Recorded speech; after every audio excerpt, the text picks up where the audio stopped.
2014년 7월의 두 번째 주일 아침입니다. 오늘도 이렇게 하나님을 예배하기 위해서 상무대교회 예배당에 찾아나온 우리 사랑하는 성도 여러분 모두에게 우리 하나님의 신령한 은혜와 능력과 위로와 치유와 회복과 복주심이 충만하게 함께 하시기를 주님의 이름으로 축원합니다. 서로 인사하시겠습니다. 서로 얼굴을 똑바로 보시면서 참 잘생기셨습니다. 함께 예배드리면서 영광입니다.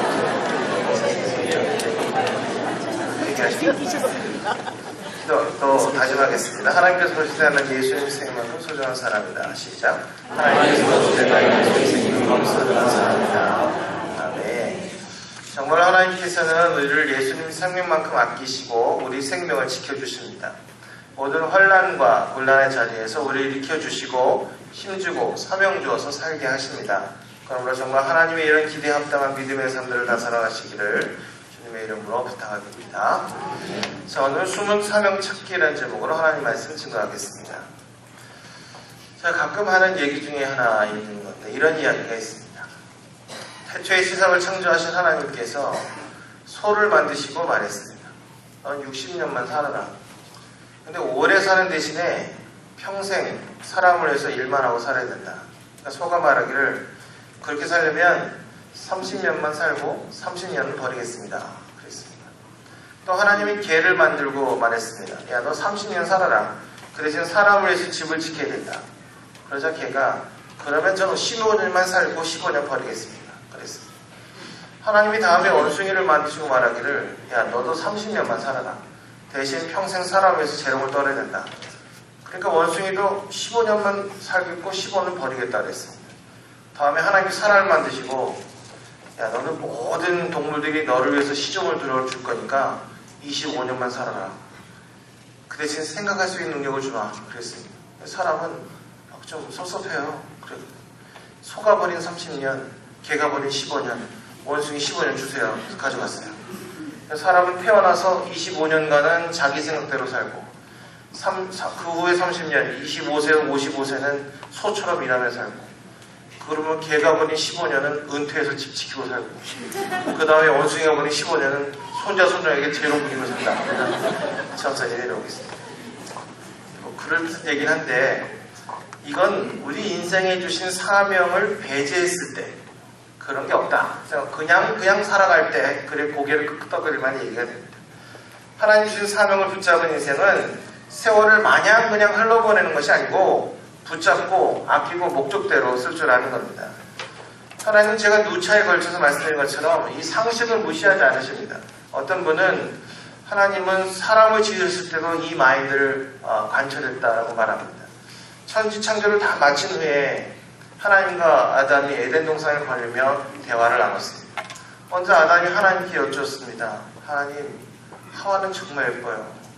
근데 왜 이렇게 예쁘게 만드셨어요? 야, 그래야 네가 늘 그 애만 바라볼 거 아니냐.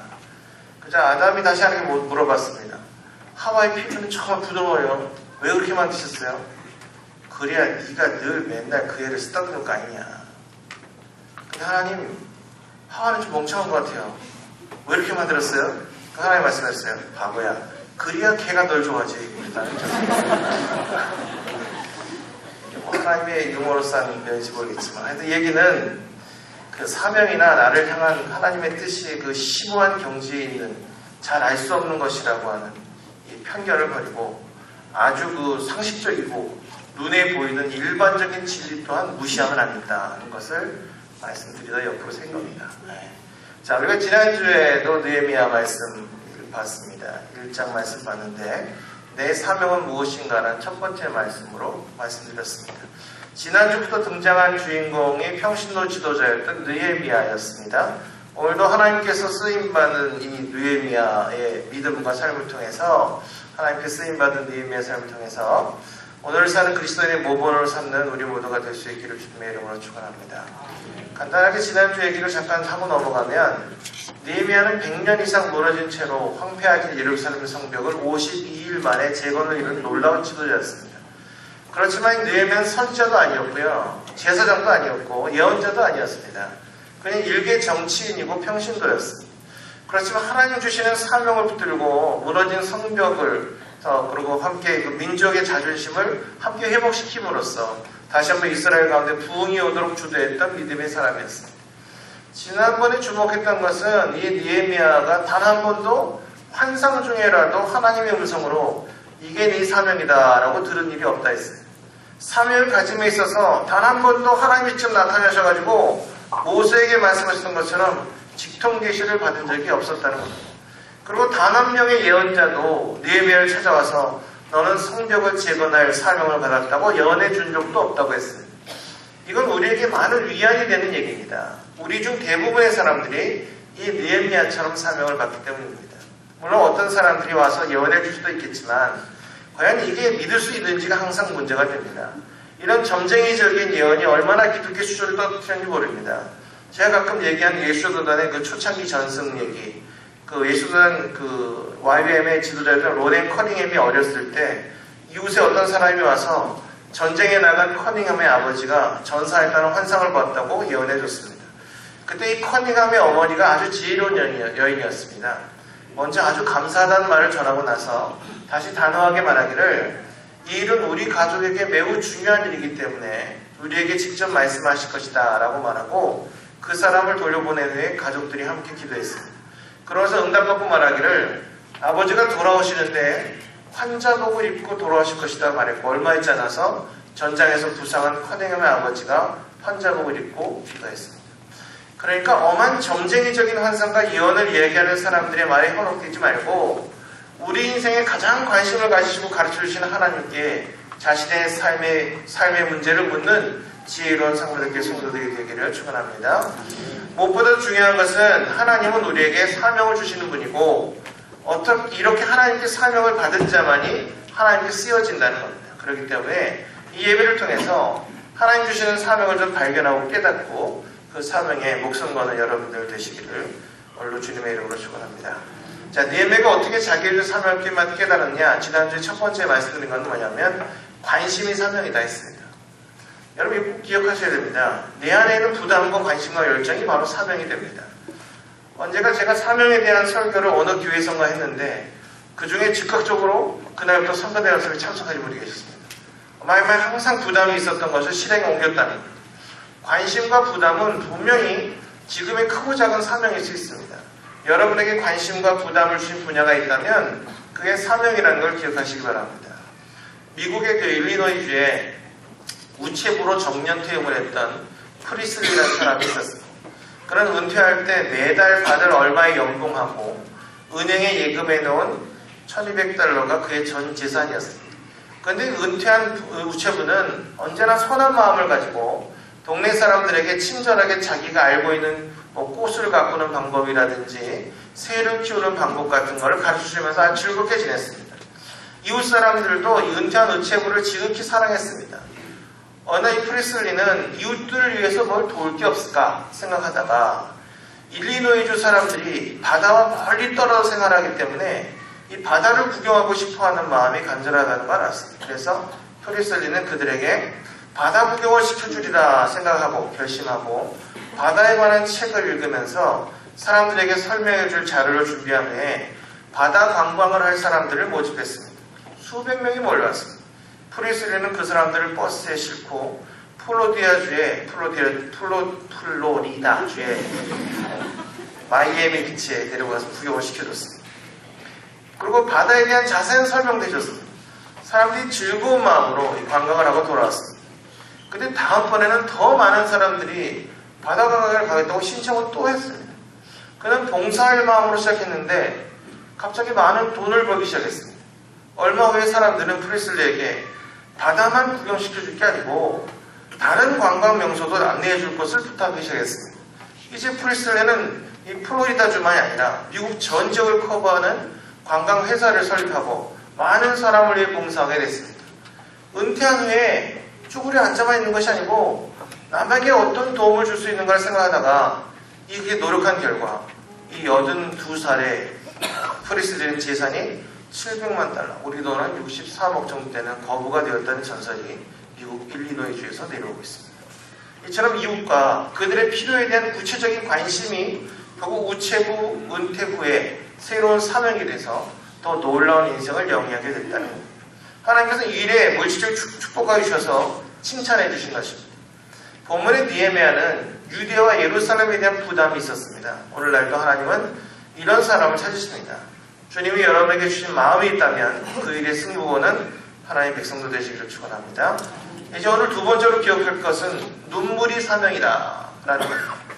느헤미야는 물론 출세한 사람이었지만 식민지 나라 사명이었기 때문에 받은 소음이 있었습니다. 느헤미야는 예루살렘에 남아있는 유대 백성들이 고난당하고 또 성은 파괴되고 성문들은 불탔다는 소식을 듣고 눈물을 흘렸습니다. 왜 울었느냐? 느헤미야가 비록 그곳에는 없지만 느헤미야는 나라를 잃고 고통당하는 백성들의 아픔을 누구보다도 잘 알고 있었던 겁니다. 그 고난을 공감하고 있다는 겁니다. 우리가 알고 있는 것처럼 아픔을 겪는 자만이 아픔을 겪는 자를 겪는 자를 위로할 수가 있습니다. 자기가 경험한 아픔을 다른 사람이 당하고 있을 때 정말 제대로 위로할 수 있는 겁니다. 그리스도인들은 돈 없는 고통, 집 없는 고통, 가정 불화의 고통, 낙태의 경험들 이런 것들 가운데 비록 처해 있다 하더라도 하나님의 은혜로 회복을 받은 후에는 이제는 그 고통 가운데 있는 자를 오히려 위로할 수 있는 자들이 되어야 합니다. 그렇기 때문에 우리는 하나님 내가 아픕니다. 내가 고통스럽습니다. 이 상황이 어렵습니다. 그러나 주님 이것으로 끝나지 않고 하나님 이 아픔이 이 눈물이 변해서 사명되게 해주십소서라고 기도해야 합니다. 지금 아주 존경받는 어느 사모님은 얼굴 이쁘다고 자랑하고 다니다가 어느 이상한 사람한테 사기경 당했고 3년 동안 죽도록 터지고 자기 발로 유언하겠다고 도망 나갔습니다. 그 3년 동안의 고생 얘기는 눈물 없이 들을 수가 없는 얘기였습니다. 시어머니가 권사라는데 이름뿐이지 식당을 하는데 주일날 교회도 안 보내고 너 얼굴 이쁘니까 카운터 보라고 했답니다.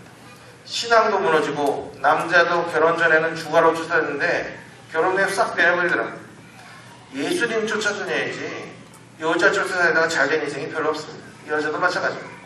여자든 남자든 예수 현창케 믿으면서 쫓아내면 돌아서 회개하라. 천국이 가까웠다. 이렇게 한번 해줘야 됩니다.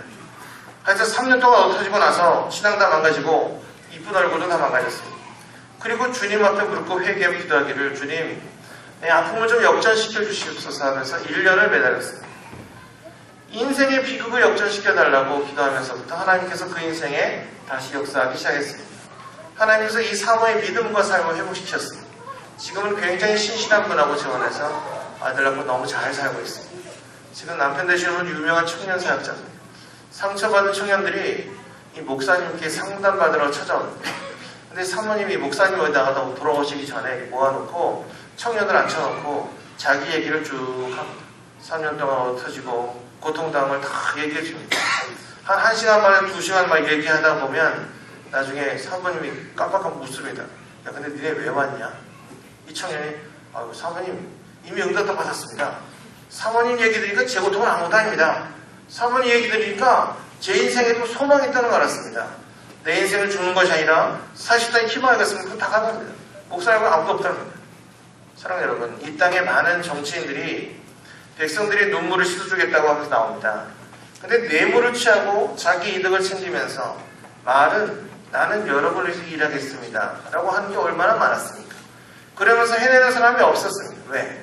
그가 느끼고 시작했던 그 아픔을 덮어버렸기 때문입니다. 아픔, 내가 느끼는 슬픔, 이게 사명입니다.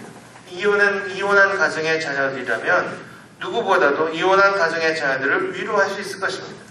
점쟁이들, 예수 믿는 사람 때문에 집안이 안 된다는 말 때문에 수많은 가정에서 처음 믿는 그리스도인들이 얼마나 큰 어려움을 당하는지 모릅니다. 어느 목사님도 어릴 때 그 말로 인해 고통을 받고 계속 예수 믿으면 집 나가라고 그러는데 그 길로 옷 2벌 싸가지고 나오다 걸려서 되게 엎어지고 박물 걸고 이불 뒤집어 쓰고 이 가정의 마귀를 부숴 달라고 기도하고 이러다가 지금은 그 부모님 다 집사님 됐다는 전설이 내려오고 있습니다. 여러분 무엇 때문에 여러분 눈물을 흘린 적이 있습니까? 어쩌면 여러분은 하나님께서 그곳에 여러분을 쓰시려고 부르시고 계신 것일 수 있습니다. 아픔이 있었다면 그게 사명인 줄도 알아야 돼요. 눈물을 흘린 일이 있다면 주님이 이 눈물이 변해서 이 아픔이 변해서 사명되게 해달라고 기도하시기 바랍니다. 예수님의 보혈은 모든 것을 회복해 하시는 하나님의 능력이 됩니다.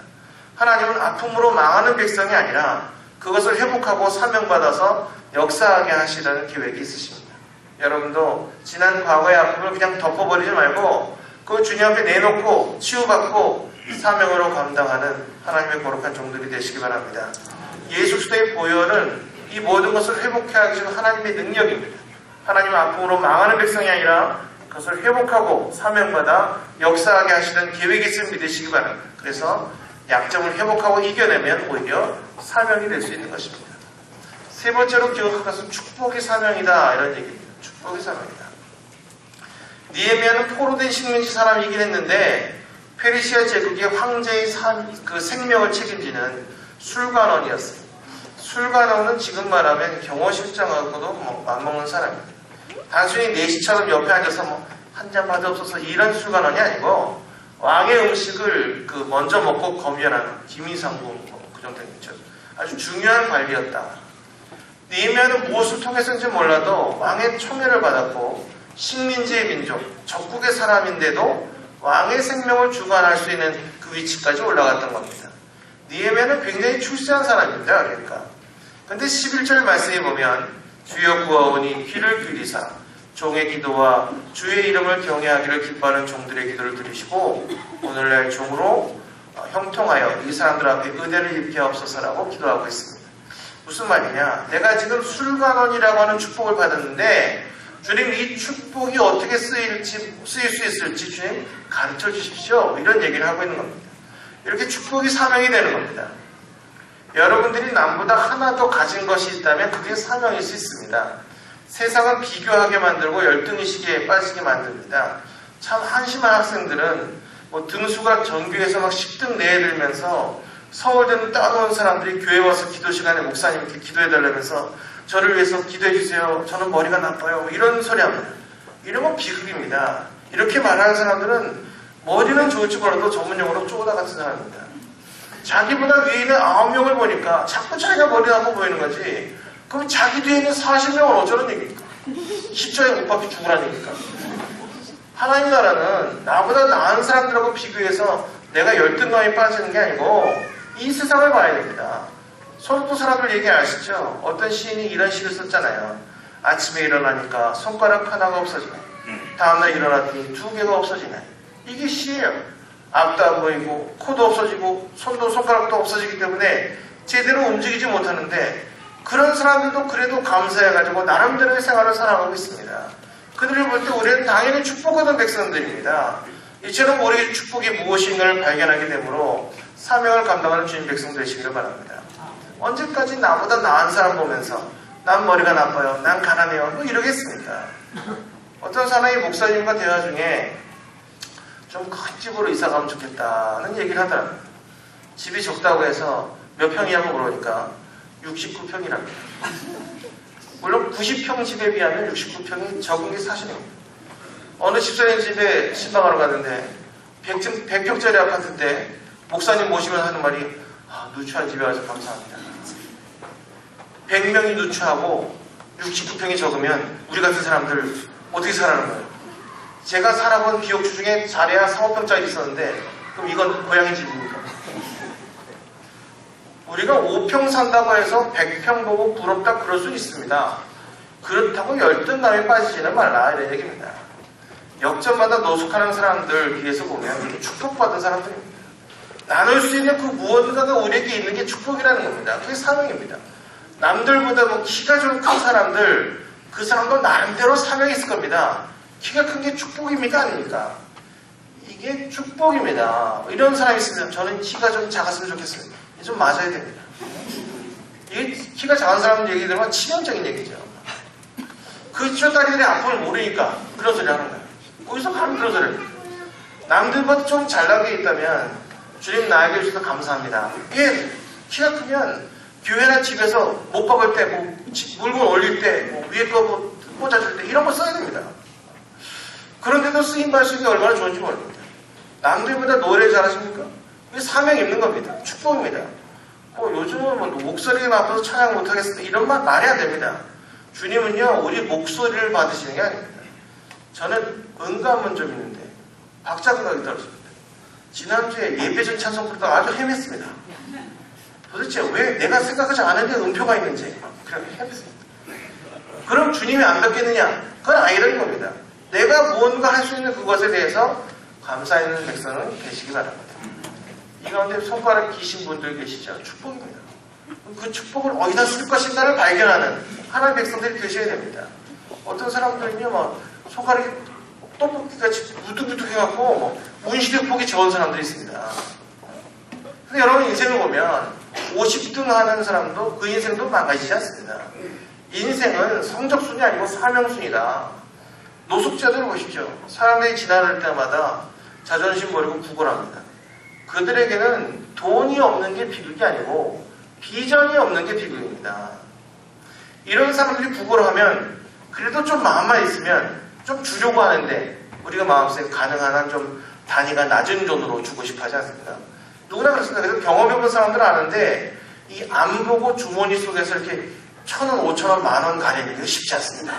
뽀는 마음 이렇습니다. 이게 신경질 할 수도 있습니다. 그런데 기억하시면 됩니다. 우리는 1,000원을 줄 수도 있고 5,000원을 줄 수도 있고 10,000원을 줄 수도 있는 그런 정도의 축복이 있는 사람들입니다. 또 우리는 그들에 비해서 영 얼굴이 좋아 보입니다. 그들은 잘 씻지는 못합니다. 그러나 우리는 아침 저녁으로 샤워할 수도 있는 그런 인생들입니다. 꽃동네 앞에 보면 구걸할 수 있는 것도 주님의 은혜다 이렇게 써 있습니다.